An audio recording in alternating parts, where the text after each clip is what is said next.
Graça e paz, meus irmãos. Vamos começar hoje mais um estudo no livro do Apocalipse. E hoje nós vamos estudar Apocalipse capítulo 2, verso 12, até o final do capítulo, versículo 29. Vamos examinar mais duas igrejas, a igreja terceira e a quarta igreja, das 7 cartas que foram escritas ali no capítulo 2 e capítulo 3.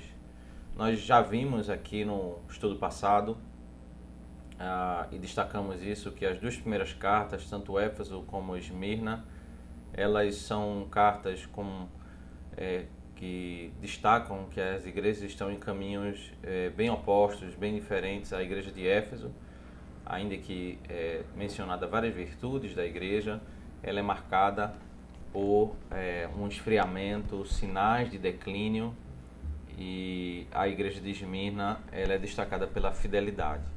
Ela é rica espiritualmente, mas também nós vimos que a igreja de Esmirna, ela vai passar por um período de provação, um período de tribulação, e ela precisa permanecer fiel. São momentos em que as duas igrejas enfrentam, fundamentais, e que vai impactar ao longo da vida delas, ao longo da caminhada delas. Já agora,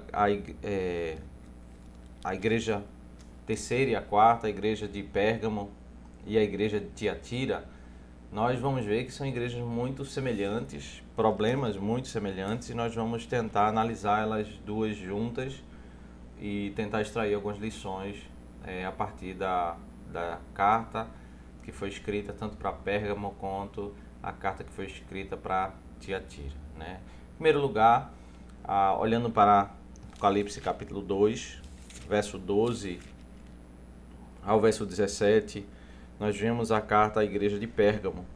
O texto da palavra de Deus diz: ao anjo da igreja em Pérgamo escreva: estas coisas diz aquele que tem a espada afiada de 2 gumes. Conheço o lugar onde você mora, que é o lugar onde está o trono de Satanás. Sei que você conserva o meu nome e não negou a fé que tem em mim, mesmo nos dias de Antipas, minha testemunha, meu fiel, que foi morto na cidade de vocês, aí onde Satanás habita. Já destacamos que as cartas, elas seguem um padrão, dividida em 7 partes, e nós iremos seguir essa mesma estrutura, aplicando aqui a Pérgamo e também a Tiatira. Primeiro, falar um pouco do contexto histórico de Pérgamo. É uma cidade que tinha grande importância para o Império Romano, e por isso ela foi colocada como província da Ásia, de toda aquela região ali, a capital da província da Ásia. Ela é a capital daquela região ali, tamanha era a importância que o Império considerava ela. Havia ali uma adoração ao Deus da cura. Havia como que uma escola de medicina ali, as pessoas estudavam, e por meio daquele contexto, no meio daquele ambiente, também havia uma adoração, e havia como que um emblema por trás desse ambiente de adoração, que era um emblema de uma serpente, um símbolo de uma serpente. Chamava-se ali o deus Esculápio, onde eles adoravam esse Deus da cura, e ele era simbolizado ali por uma serpente, e os cristãos entendiam que isso era o símbolo de Satanás. Havia também um grande altar de Zeus. Veja o ambiente religioso, por isso que o texto fala sobre trono de Satanás, ali onde Satanás habita, porque todos esses atos de idolatria, de adoração havia naquela cidade. Havia um grande culto ao imperador, mas também é uma cidade conhecida pela sua produção de pergaminhos. O nome ao pergaminho vem desse termo, ligado ao termo Pérgamo, porque ali eles produziam muitos pergaminhos naquela cidade. E também havia um comércio muito intenso, naquela cidade, como demais cidades do Império Romano, elas eram muito fortes nessa questão do comércio. O texto destaca as características de Cristo. Essas coisas diz aquele que tem a espada afiada de 2 gumes. Ele é aquele que da sua boca, dos seus decretos, da sua palavra, ele faz punir os seus inimigos, né? A espada afiada de dois gumes é o símbolo da arma de guerra, é a arma para destruir os inimigos do Senhor. Então ele começa a falar com a igreja e fala que ele é aquele que pune os seus inimigos, aquele que determina punir, aquele que anda contra a sua vontade. E em seguida apresenta uma palavra de aprovação. Conheço o lugar onde você mora, que é o lugar onde está o trono de Satanás. Sei que você conserva o meu nome e não negou a fé que tem em mim, mesmo nos dias de Antipas, minha testemunha, meu fiel, que foi morto na cidade de vocês, aí onde Satanás habita. Essa referência ao trono de Satanás e o lugar onde Satanás habita está toda associado àquele contexto que nós falamos. O ambiente religioso, de idolatria, de culto ao imperador, do símbolo da serpente, a essa religião falsa em que eles adoravam o Deus da cura. Todo esse ambiente voltado para uma falsa doutrina, falsa religião, adorando um falso Deus. Por isso o Senhor fala, é o lugar onde Satanás habita, um lugar onde as pessoas se voltam contra Deus para adorar um falso Deus. Né? E nesse contexto em que há uma idolatria muito forte, o Senhor ele elogia a igreja porque a igreja conserva o seu nome e não negou a fé. A igreja não virou as costas para o Senhor em um contexto em que uma pessoa foi morta. Temos aqui o nome de Antipas e pelo contexto em que está sendo descrito, nos parece que ele foi morto por ser perseguido nesse contexto de tanto conflito religioso. A igreja, mesmo depois desse martírio, ela não nega a fé. E veja que Antipas ele tem os mesmos adjetivos de Cristo no capítulo 1. Ele é a testemunha e ele é fiel. Ele repete os atos de Cristo em testemunhar a verdade de Deus, em ser fiel ao Senhor, mas ele foi julgado por esse ambiente do lugar onde Satanás habita como um criminoso e por isso ele foi morto. Mas a igreja não negou a fé, a igreja, mesmo diante desse martírio, a igreja não abandonou os caminhos do Senhor, e isso é elogiado pelo Senhor, porque eles se mantiveram firmes. No entanto, começa agora a ter uma palavra de condenação da parte do Senhor. No verso 14 diz: tenho, porém, contra você algumas coisas. Estão aí em seu meio os que sustentam a doutrina de Balaão, o qual ensinava Balaque a armar ciladas diante dos filhos de Israel, para que comessem coisas sacrificadas aos ídolos e praticassem a prostituição. Além disso, estão também aí em seu meio os que seguem a doutrina dos nicolaítas. Então começa a condenação da parte do Senhor.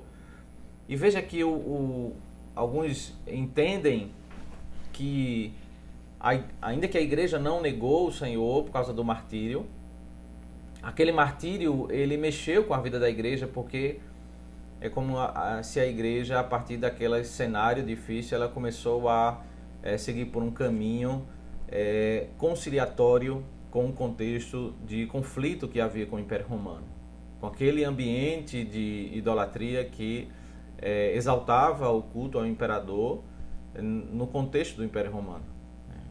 O Senhor, ele, portanto, reprova a existência de algumas práticas no meio da igreja. A reprovação aqui certamente é pela falta da disciplina, pela falta da pureza na igreja, porque eles estavam convivendo no meio da igreja, essas pessoas que defendiam essas doutrinas, sustentavam a doutrina de Balaão, que aquele que é descrito no Antigo Testamento como que arma ciladas para pessoas comerem comida sacrificada a ídolos e praticar a prostituição, e também os que praticavam a doutrina, defendiam e praticavam a doutrina dos nicolaítas. Qual é o ponto aí que Cristo reprova na vida da igreja? Aí o Senhor ele faz referência a pessoa, um falso profeta do Antigo Testamento, para que possamos entender o contexto dessa igreja. Porque Balaão no Antigo Testamento é aquele que se aproxima do povo de Deus, aquele que quer prejudicar o povo de Deus, e ele faz isso aparentando ser aquele que quer andar em comunhão com Deus. O texto faz um paralelo com a narrativa de Balaão, ali que ocorre em Números capítulo 22, e temos repercussões até Números capítulo 25. E mais especialmente no capítulo 31 nós temos um episódio que narra a destruição de Balaão. Ele ensinava os filhos de Israel, ele tentava influenciar os filhos de Israel a fazer aliança com um povo pagão, e ele queria fazer casamentos entre os dois povos, ele queria convidar o povo para participar de um banquete, num contexto em que o povo está reclamando por carne. Ele queria que as pessoas se assentassem naquele banquete, se alimentassem de carne, fizessem aliança com aquele povo pagão, comendo das comidas sacrificadas aos ídolos. Ele queria corromper os filhos de Israel.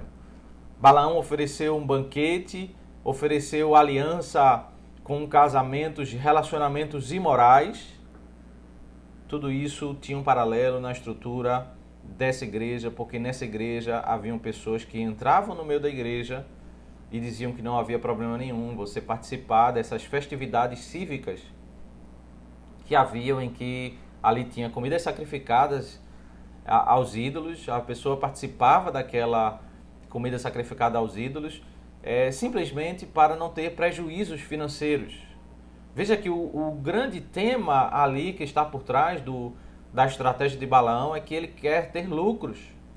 Balaão, ele ao longo da narrativa, ele se apresenta como uma pessoa interessada a ouvir a voz de Deus, é o que a princípio possa parecer, mas ao longo da narrativa nós vamos vendo que isso não é a verdade, porque a verdade é que ele é uma pessoa interessada pelo dinheiro, ele faz tudo pelo dinheiro, cada vez que ele vê a oportunidade de ganhar mais recursos, ele insiste diante de Deus para que Deus mude de opinião.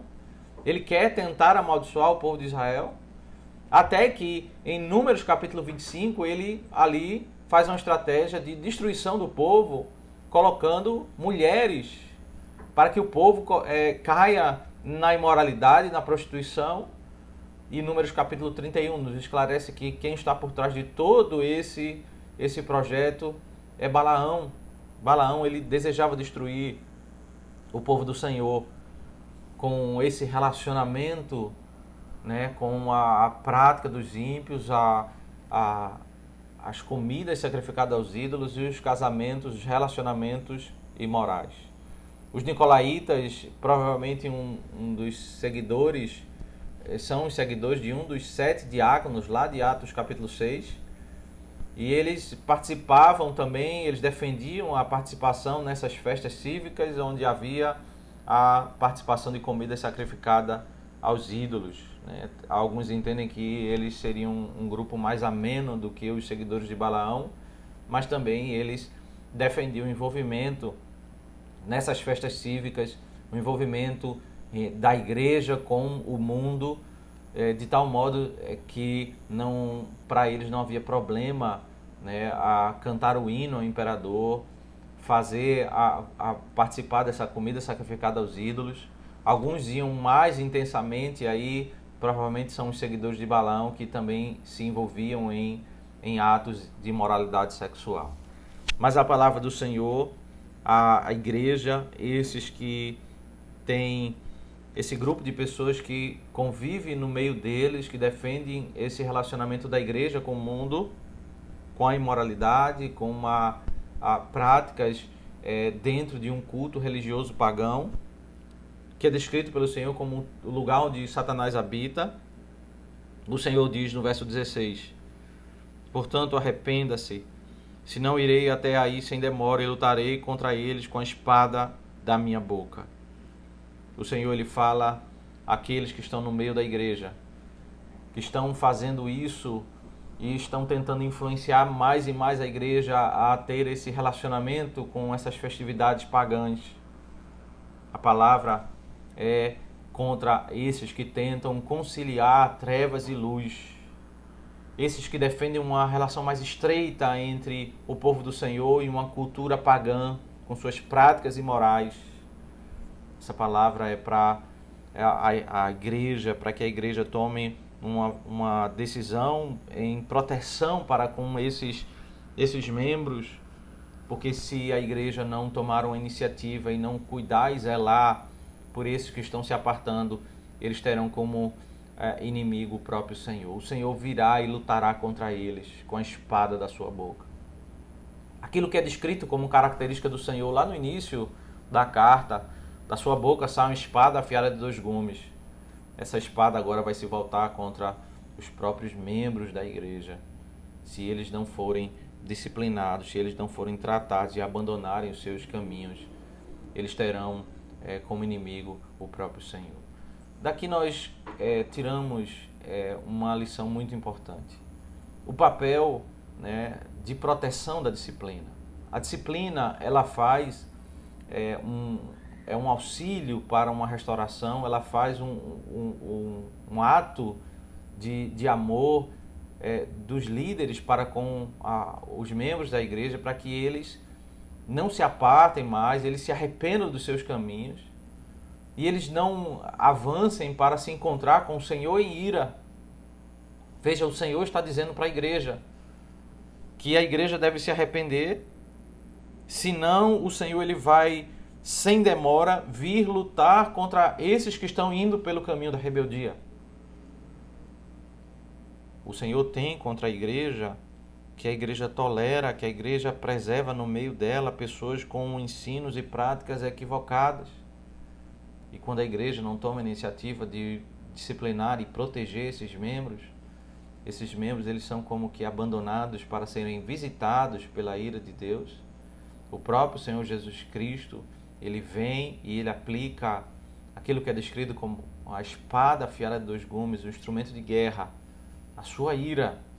Ele vem visitar com ira para trazer juízo sobre a vida desses que estão no meio da igreja se rebelando contra o Senhor. Por isso a disciplina ela é um instrumento de proteção, ela é um cuidado de Deus, é o cuidado sendo aplicado para o povo, é o amor de Deus sendo derramado ao povo, porque o povo ele não progride nos seus erros.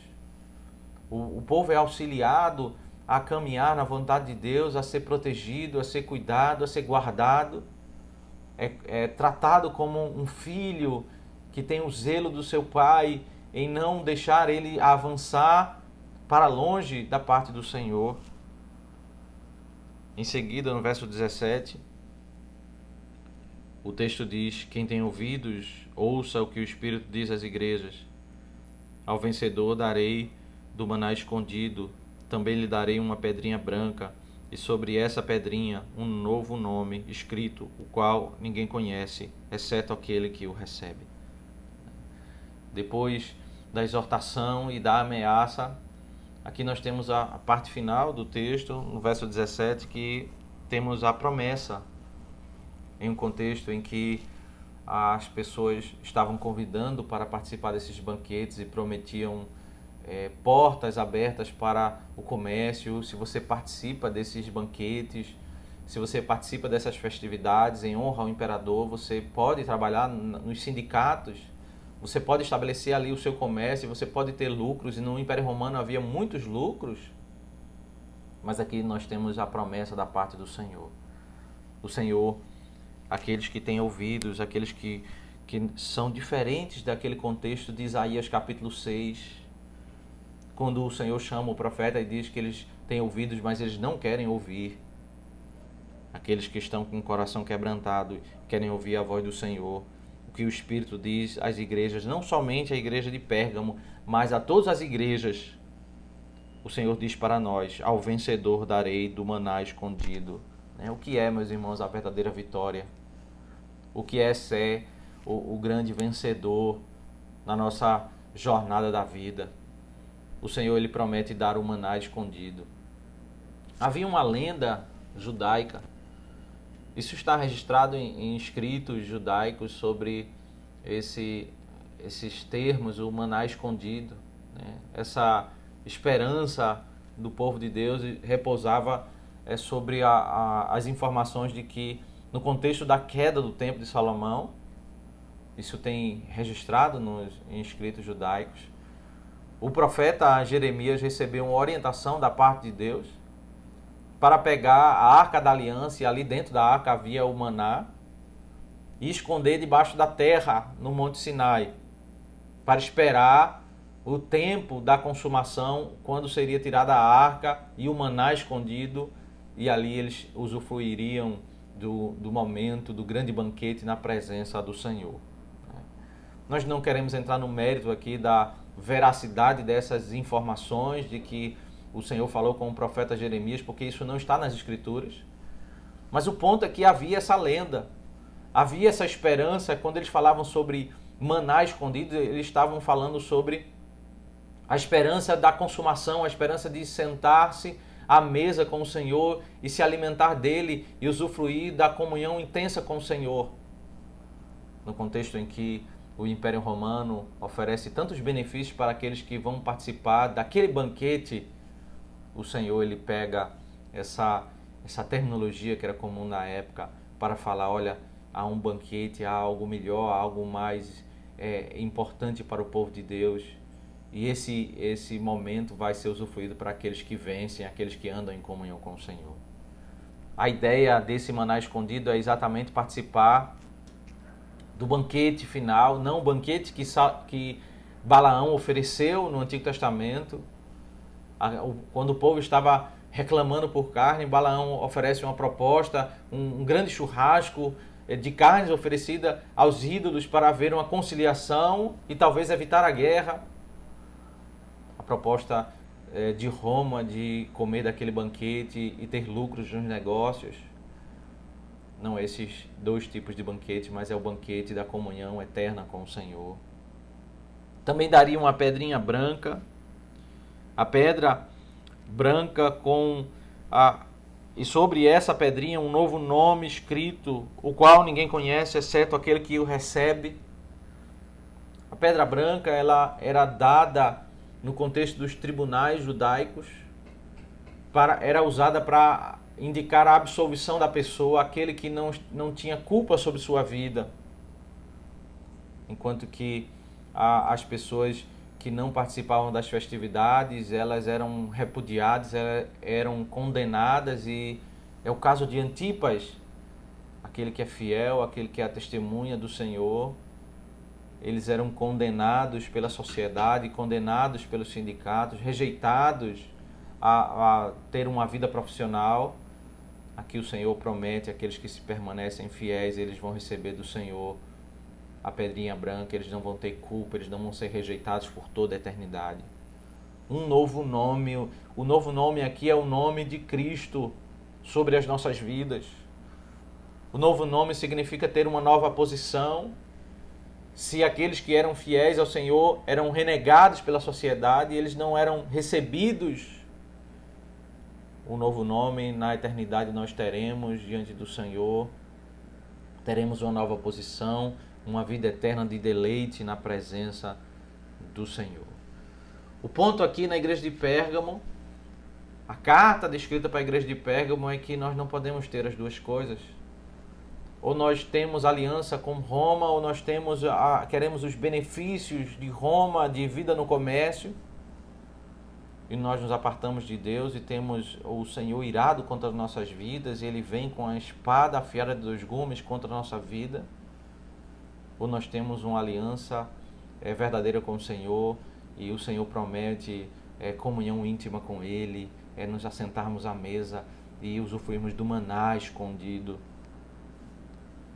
Não há como conciliarmos as duas coisas, como Balaão propôs e como muitos continuam propondo nos dias de hoje. Uma carta muito semelhante à carta da igreja de Pérgamo é a carta à igreja de Tiatira. Que perceba, verso 18. Ao anjo da igreja em Tiatira escreva: Essas coisas diz o Filho de Deus, que tem os olhos como chama de fogo, os pés semelhantes ao bronze polido. Primeiro o Senhor escreve a essa carta e passa a descrever algumas das suas características. Aqui, Tiatira é uma cidade muito intensa no comércio. Esses sindicatos, essas associações de negócios, ali se produzia artesanato de lã, linho, capas, havia tingimentos de panos. Esses negócios estavam sempre associados aos cultos pagãos. E para fazer parte desses sindicatos, como nós temos dito, era necessário fazer parte das cerimônias cívicas, dos elementos de adoração pagã. O ponto não era que eles estavam matando em todo o tempo pessoas que não se envolvessem com essas cerimônias cívicas. Mas o grande prejuízo que as pessoas iriam ter era que elas tinham ali a oportunidade de ter lucros e elas iriam perder essa oportunidade, perder o comércio, elas iriam perder muito de questões financeiras se elas não se envolvessem com as cerimônias cívicas. E quem é o Senhor que a igreja deve lembrar? Ele é o Filho de Deus, o que tem os olhos como chamas de fogo e os pés semelhantes ao bronze polido. É aquele que tudo vê. É aquele que está prestes a punir, disciplinar todos aqueles que são contra a sua vontade. É isso que fala aquele que tem os pés semelhantes ao bronze polido. Os olhos como chama de fogo fala sobre a onisciência do Senhor. Ele está olhando para... O texto no capítulo 1 diz que ele anda no meio das igrejas. E o mesmo conceito é esse, que ele tem os olhos como chamas de fogo. Ele sonda os corações, ele vê tudo que está na mente das pessoas, quais são os projetos das pessoas. Ele está vendo quais são as decisões que as igrejas estão tomando e o que está no coração dessas pessoas. Em seguida, o Senhor... ele passa a descrever, traz uma palavra de aprovação para a igreja, quando diz no verso 19, conheço as obras que você realiza, seu amor, sua fé, o seu serviço, a sua perseverança e as suas últimas obras mais numerosas do que as primeiras. São várias virtudes. Nesse sentido, essa igreja é melhor do que a igreja de Éfeso no sentido das obras. Ela tem amor, ela tem fé, ela tem serviço, ela tem perseverança. E ela até aumenta as obras dela maiores do que as primeiras obras. Uma igreja que tem muitos acertos, é elogiável por esses acertos, mas que os seus acertos eles não anulam o fato de que ela é responsável por determinadas coisas que estão acontecendo na igreja e ela precisa corrigir essas coisas. E por isso, a grande parte do texto aqui, a partir do verso 20, começa a tratar sobre problemas que são muito semelhantes à terceira igreja, a igreja de Pérgamo, que havia na igreja de Tiatira. Certamente aqui a igreja de Tiatira é considerada como um problema mais avançado, ainda que muito semelhante à igreja de Pérgamo, mas há um nível de problema mais avançado na igreja de Tiatira, né? O problema dela, o verso 20, tenho porém contra você o fato de você tolerar que essa mulher Jezabel, que se declara profetisa, não somente ensine, mas ainda seduza os meus servos a praticar a prostituição e a comer coisas sacrificadas aos ídolos. Versículo 20. Veja, havia uma tolerância, mesmo problema que havia em Pérgamo, a falta de disciplina. Havia pessoas com esse tipo de comportamento no meio da igreja, e a igreja estava passiva diante disso, e Deus estava irado contra essa passividade. E quais são os problemas que haviam nessa igreja? Primeiro, tolerar que essa mulher, ela se autodeclarou profetisa, ela não somente ensine. O primeiro problema é que ela ensina. Ela estava ocupando a posição de ensino na igreja, e ensino significa liderar a igreja a saber qual é a vontade do Senhor. E muitos, ao estudar o contexto da época, entendem que mulheres lideravam os sindicatos, várias posições do comércio, as mulheres eram lideradas e ao liderarem esses sindicatos, elas tinham vários lucros, elas promoviam também lucros para outras pessoas, elas estavam em posição de governo ali nos sindicatos, na sociedade ali de Roma. E essa mulher, possivelmente, ela quer fazer isso também na igreja. E a ausência da igreja em participar dos sindicatos talvez trouxesse algum prejuízo para a vida dessa mulher. Por outro lado, nós podemos imaginar que um dos motivos pelos quais essa mulher ela tinha tanta abertura no meio da igreja é porque ela trazia lucros para a igreja, porque ela era uma pessoa de liderança no meio desses sindicatos. A igreja está permitindo que essa mulher ensine, conduza, não somente ela erre, mas ela conduz a igreja aos seus ensinos, às suas práticas, a fazer aquilo que é contrário à vontade do Senhor. E a quem ela é semelhante? Ela é semelhante a Jezabel, uma mulher marcada pela sua influência, pela sua sedução em conduzir ao povo de Deus a ser contra os profetas, a ser contra a vontade de Deus. A marca de Jezabel é aquela pessoa que tem argumentos que parecem ser argumentos piedosos, mas são argumentos sedutores para o mal. Essa mulher invadia a igreja e trazia prejuízo na influência da participação com essas cerimônias cívicas. Participar dessas cerimônias é descrito com o termo da prostituição. Isso é comum no Antigo Testamento. Sempre que o povo de Deus se envolve com práticas religiosas dos povos pagãos, eles são chamados de caírem no pecado da prostituição.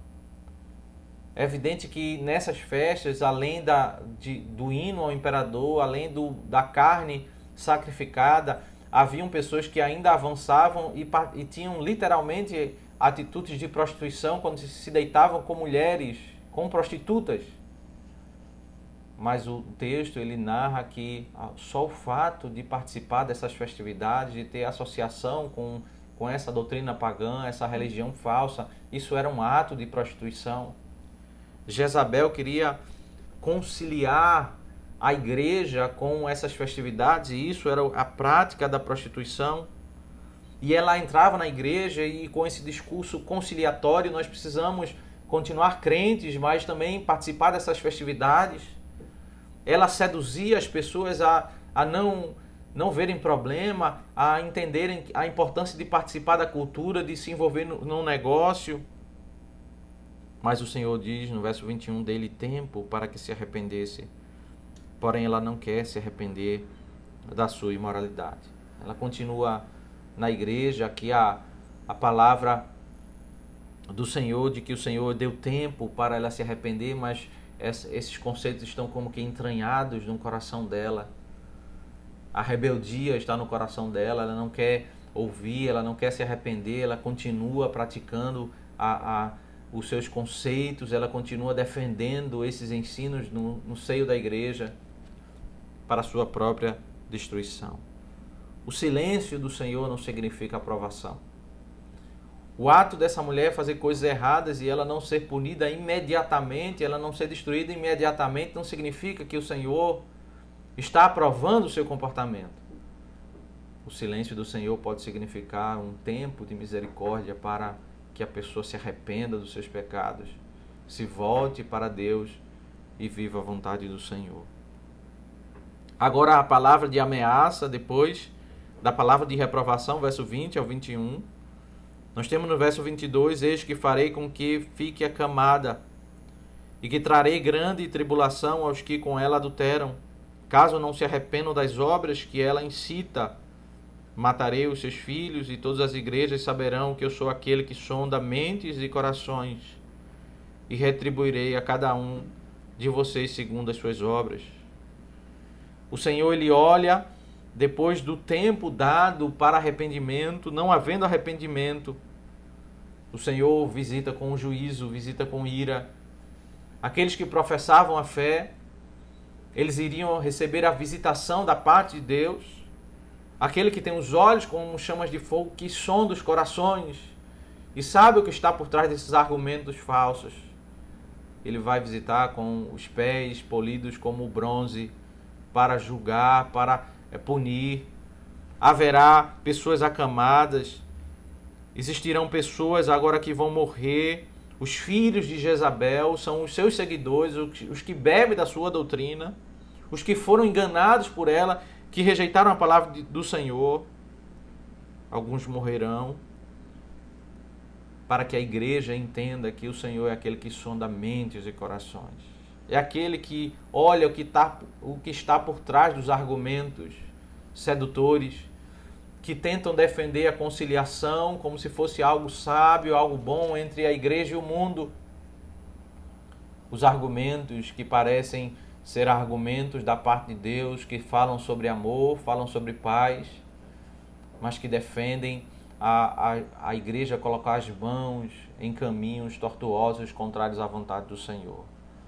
Esses argumentos trazidos por Jezabel, eles são convincentes a muitos, mas o Senhor é aquele que sonda mentes e corações. É aquele que não é convencido por esses argumentos, é aquele que visita com um juízo que traz morte para aqueles dentro da igreja, aqueles que seguem a vida e os conselhos de Jezabel. Há uma palavra de exortação. Digo, porém, aos demais de Tiatira, verso 24, a todos aqueles que não seguem essa doutrina e não conheceram, como eles dizem, as coisas profundas de Satanás, não porei outra carga sobre vocês. Então somente conservem o que vocês têm até que eu venha. E aqui, meus irmãos, nós temos algo que nos faz compreender o que estava por trás desse procedimento de Jezabel, qual era o argumento que eles usavam para convencer pessoas. Alguns historiadores eles costumam dizer, alguns comentaristas dizer, que à luz desses versos era como se Jezabel ela chegasse e dissesse assim: nós precisamos participar dessas cerimônias cívicas, participar desses atos aí do Império Romano, porque nós precisamos conhecer as coisas profundas de Satanás para entender como ele age, para conhecer mais dele, para viver em comunhão com Deus, e entendendo bem o nosso inimigo. É algo muito semelhante ao que nós vemos nos dias de hoje. Pessoas tentam justificar a associação, a aproximação com caminhos imorais, ambientes imorais, porque eles querem conhecer mais do nosso inimigo. Mas a palavra do Senhor é a palavra de que há pessoas que se preservaram no meio da igreja, que não tiveram esse propósito de conhecer as coisas profundas de Satanás. O Senhor os exorta a que permaneçam firmes, e eles serão livres desse juízo do Senhor que vai cair sobre Jezabel e os seus seguidores, sobre aqueles que tentam conciliar a igreja e o mundo. A promessa do Senhor, verso 26 em diante, diz: ao vencedor que guardar até o fim as minhas obras, eu lhe darei autoridade sobre as nações, e com cetro de ferro as governará e as reduzirá a pedaços como se fossem objetos de barro. Assim como também eu recebi a autoridade do meu Pai, e eu lhe darei ainda a estrela da manhã. Quem tem ouvidos, ouça o que o Espírito diz às igrejas. A promessa é a verdadeira autoridade. Se aqueles que estavam entrando nas cerimônias cívicas era para receber a autoridade para trabalhar no comércio, para ser abençoado pelo Império Romano, a verdadeira autoridade é ser abençoado pelo Senhor, é ser usado pelo Senhor, é estar com o Senhor, aquele que é o verdadeiro Rei das nações, aquele que reduz em pedaços todos os seus inimigos, aquele que recebeu, o Senhor Jesus Cristo recebeu do seu Pai a autoridade, ele que é a estrela da manhã. A estrela da manhã é uma referência a Cristo. Nós podemos ver isso em Apocalipse 22, verso 16. Reinar com Cristo é estar ao lado dele e ver todos os seus inimigos sendo destruídos. Os imperadores romanos, meus irmãos, eles reivindicavam serem descendentes de Vênus. E eles diziam que Vênus era a estrela da manhã. Então essa ideia de estrela da manhã está atrelada no meio daquela cultura sobre ser o verdadeiro governante, o verdadeiro líder. O líder é autorizado. E Cristo diz que ele é a estrela da manhã, ele é o verdadeiro governante. Perceba que o Senhor está prometendo à igreja a estar submissa e até juntamente com Cristo exercer autoridade sobre as nações, a verdadeira autoridade diante daquele que é o verdadeiro rei, que é Cristo. O modo como a igreja iria encarar o Senhor, aquele que é o verdadeiro soberano, ela deveria se submeter ao Senhor, temer mais o Senhor do que temer o Império Romano. Nós podemos olhar aqui, meus irmãos, essas duas igrejas. Elas são muito semelhantes, porque elas têm marcas de corrupções parciais, porque se descreve muito das suas virtudes, mas em seguida se descreve dos seus erros, das suas falhas. E como Cristo está contra essas igrejas. Mas uma questão muito importante, e aqui quando nós estudamos o livro do Apocalipse, e nesse contexto das cartas, nós não perdemos a capacidade de associarmos aquele contexto ao nosso contexto. Não usarmos o livro do Apocalipse como algo que aponta para um contexto futuro, problemas futuros, realidades distantes de nós, porque já no primeiro século nós tínhamos pessoas com essas dificuldades em um contexto que não é certamente distante de nós. Primeira questão que nós podemos meditar um pouco à luz desse texto é sobre como o contexto daqueles dias tem a ver com os nossos dias. Veja, o Império Romano fazer algumas concessões como cristão, negar alguns princípios, poderia abrir muitas oportunidades profissionais. O ponto aqui é você ter ascensão profissional, é você se envolver em algumas festividades, você ter um relacionamento, não é que você vai negar a fé completamente, porque essas igrejas não negaram a fé. É você se envolver com algumas atitudes, algumas festividades para ter lucros, participar de algumas cerimônias, quem sabe de alguns banquetes. E hoje, meus irmãos, até que ponto nós estamos dispostos a fazermos concessões para ter lucros profissionais? Participarmos de eventos religiosos, cerimônias religiosas, nós nos envolvermos com essas cerimônias que têm atos de idolatria. É sobre isso que o Senhor ele está se dirigindo à igreja, está dizendo que a igreja está se prostituindo. Quando a igreja participa dessas festividades, dessas cerimônias, onde tem elementos religiosos, elementos de idolatria. Ficaremos diante de imagens, cantaremos músicas, comeremos do banquete dessas festas. Será que é isso o comportamento que nós devemos ter? Iremos argumentar que não há nenhum problema participar dessas festividades? Era exatamente esse o argumento de Jezabel.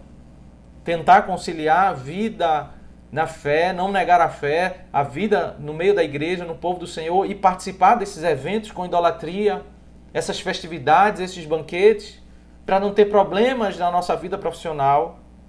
O argumento isso faz parte da nossa cultura.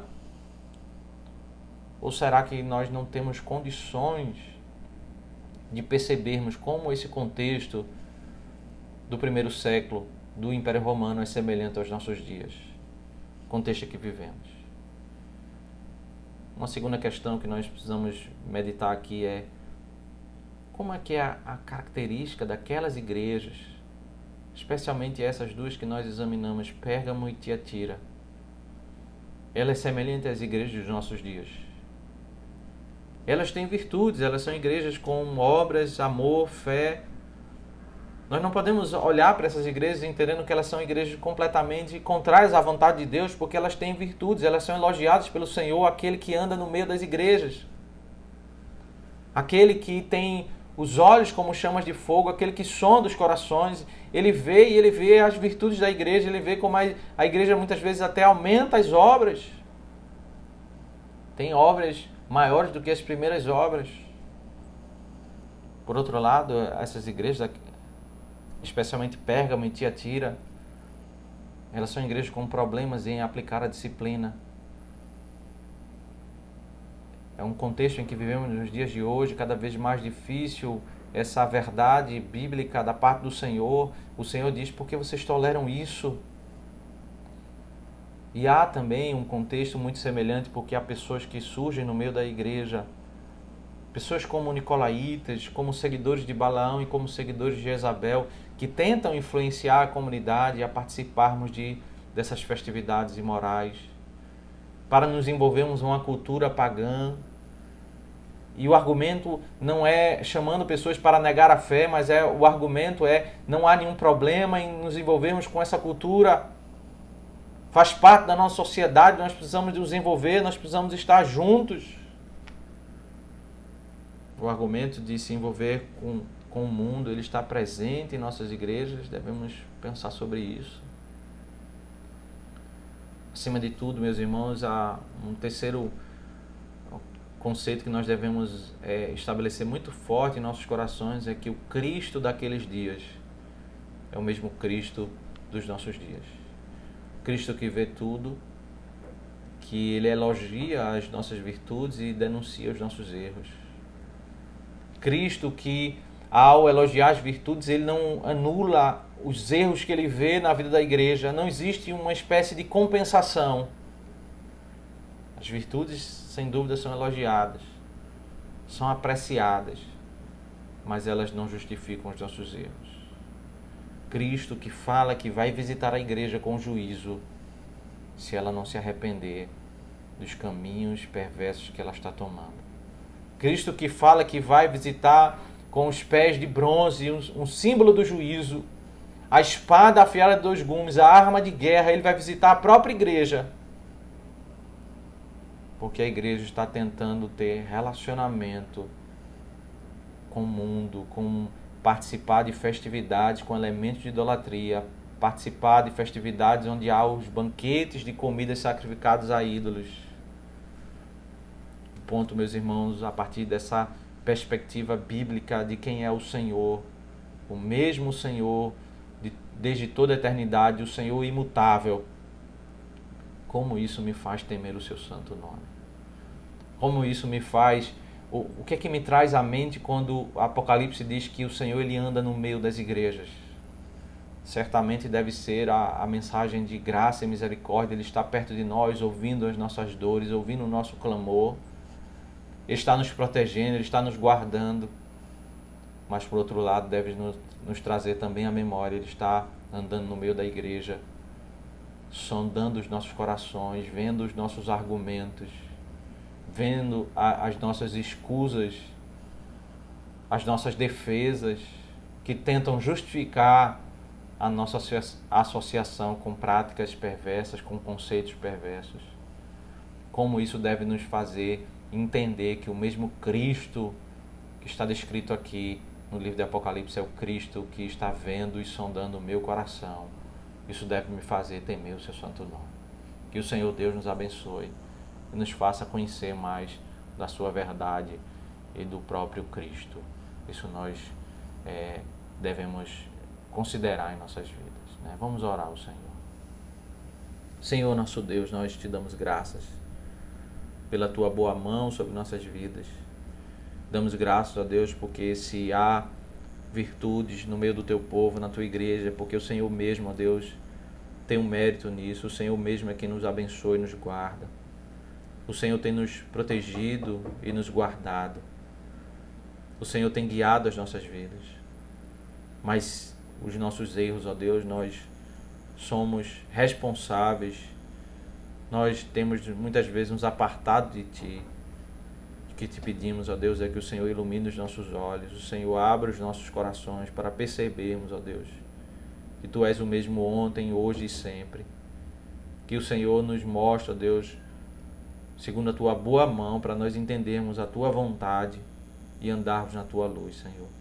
Abre os nossos olhos, nos alerta, ó Deus, para temermos o teu santo nome e vivemos dentro da tua santa vontade. Isso que nós te oramos e nós te pedimos em nome de Cristo. Amém.